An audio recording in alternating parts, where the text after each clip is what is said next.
Good evening every one. എല്ലാവർക്കും നമസ്കാരം. ഞാൻ സാധാരണ യൂട്യൂബിൽ video ഇടാറുള്ളത് musical കണ്ടൻ്റാണ്.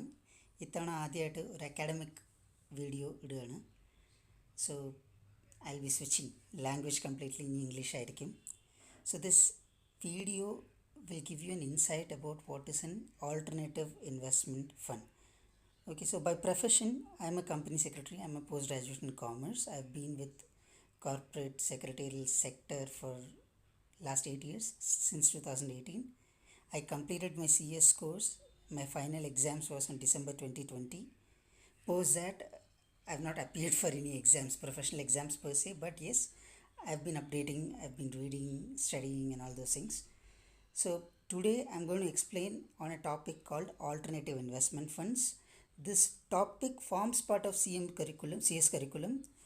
So this topic of alternative investment funds is forming part of your textbook, which is strategic management and corporate finance. So going forward, my screen will be shared. I'll be sharing my mobile screen.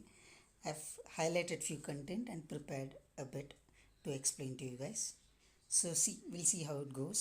Okay, we'll get some insights on this topic.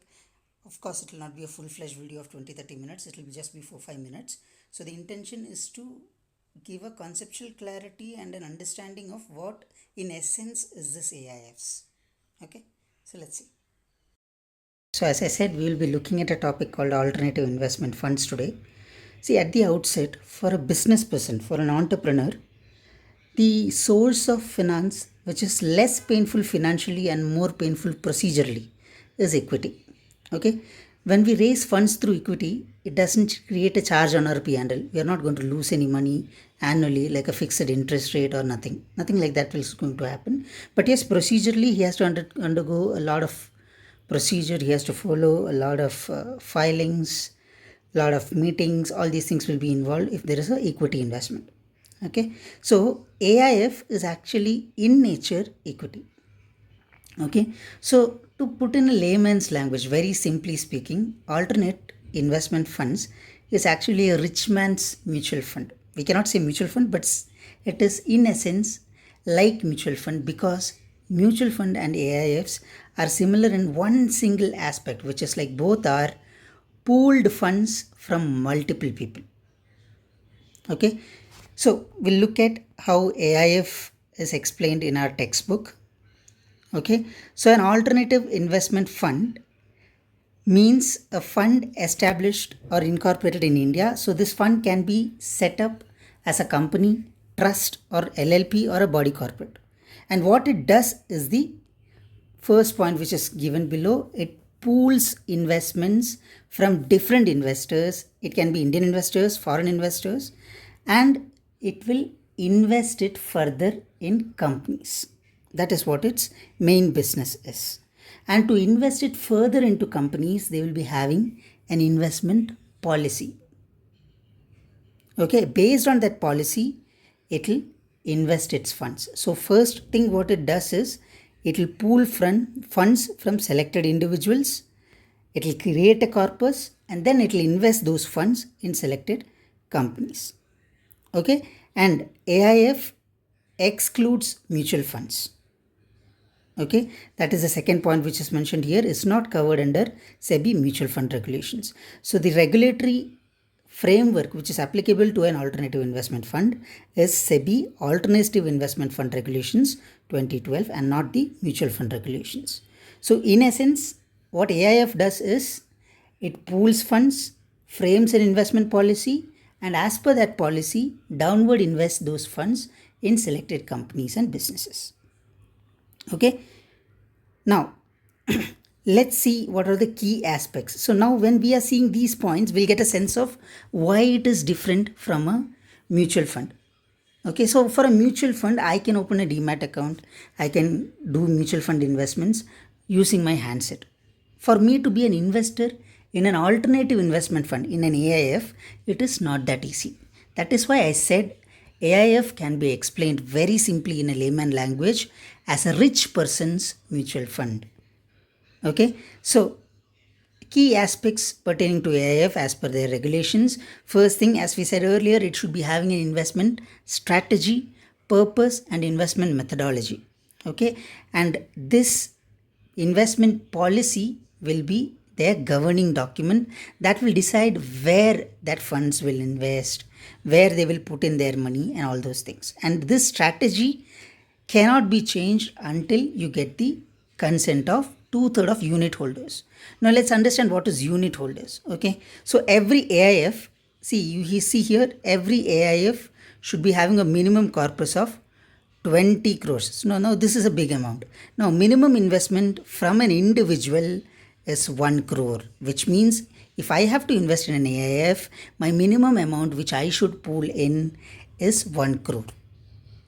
So now you get a sense of how they operate.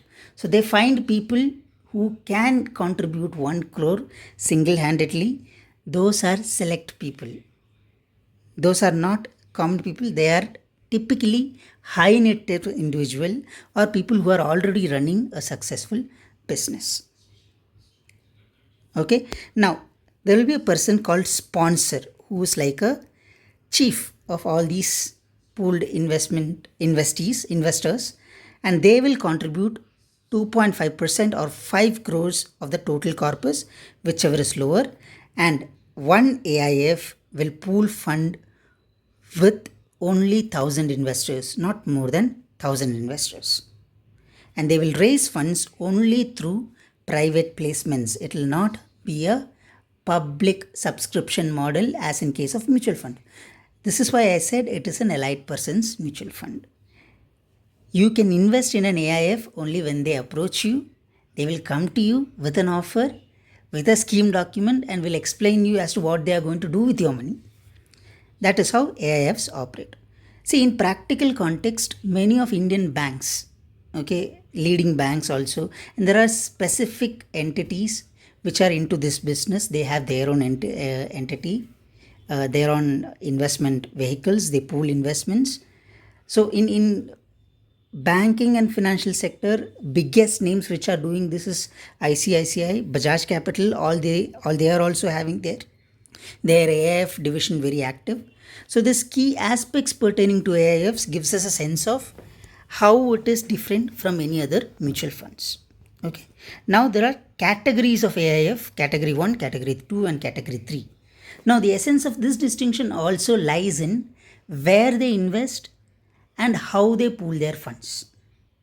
Okay. So category 1 AIFs will focus on startups, SMEs, economically and socially desirable projects, which means projects which are of greater utility to the economy and society, which are desirable. Okay, so it will not fund probably an alcohol project or a project which sets up a cigarette manufacturing unit, because these are perceived to be not economically or socially desirable. Economically it may be desirable, that's a different thing, but socially not desirable. Okay, now category 2, which are not covered in category 1 and 3 is the only point, and category 3 is a open-ended and diverse AIF which will have complex strategies. And also when you see the investment of securities in company, category 1 and 2 is completely into unlisted entities and not actively listed or traded entities, but category 3 AIFs will invest in listed entities also. Okay. Also, there is one more thing. AIF cannot invest a large part of their corpus in one single corporate. So they have a restriction. They cannot invest more than 25% of their investable funds in a company directly or indirectly. So this restriction applies equally to category 1 and category 2. For category 3, the limit is less. They can only up to 10%.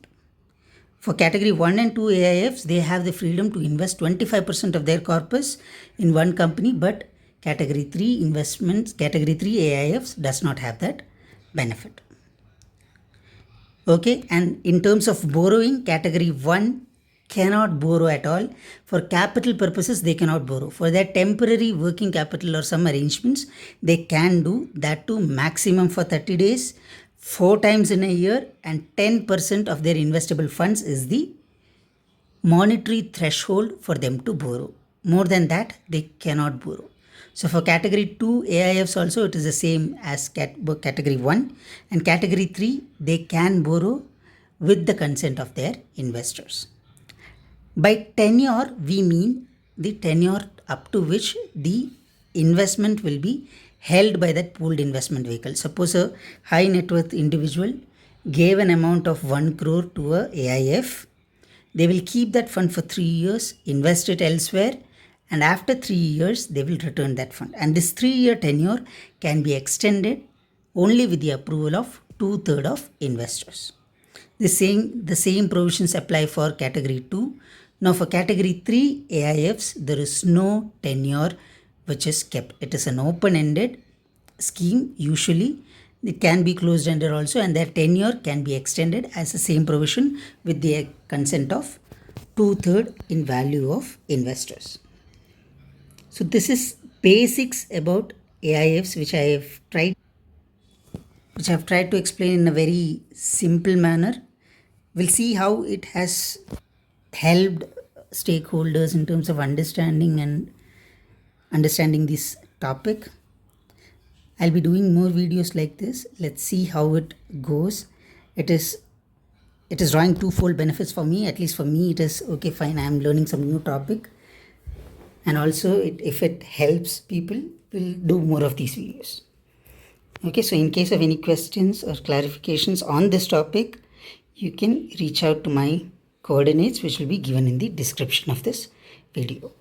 Thank you everyone.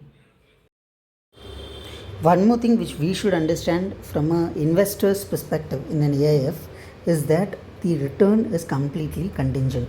So for a person as an investor who is putting in 1 crore rupee or more in an AIF, it could fetch a return which is more than 1 crore, less than 1 crore, or it can bring nothing at all. So that is the magnitude of risk involved. By nature, investment in AIF is an equity investment. You are not assured of any return. It all lies in who is managing the pooled investment and what is their expertise and what is their strategy, policy, and all those things. Okay, so by nature we have to keep in mind it is an equity investment. Okay, and since this is an academic video, I would like to put a disclaimer also on record. All that which is conveyed through this video is my own learning and my own reading and understanding. It has nothing to do with the position taken by my employer or previous employers. Thank you.